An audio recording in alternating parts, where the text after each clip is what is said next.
Here first we do 3 minus 5 gives us minus 2. Then 1 minus 5 gives us minus 4. Finally minus 4 times minus 2 gives us plus 8.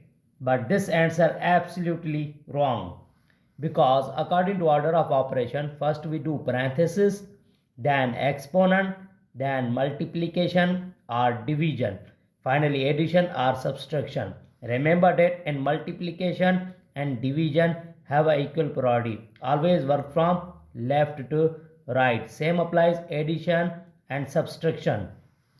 So here first we do parenthesis. 1 minus 5 times, now 3 minus 5 gives us minus 2. Now here we do first multiplication, because multiplication have higher priority than subtraction. So first 1, now minus multiply minus gives us plus, then 5 times 2 gives us 10. So 1 plus 10 gives us 11. This is our right answer.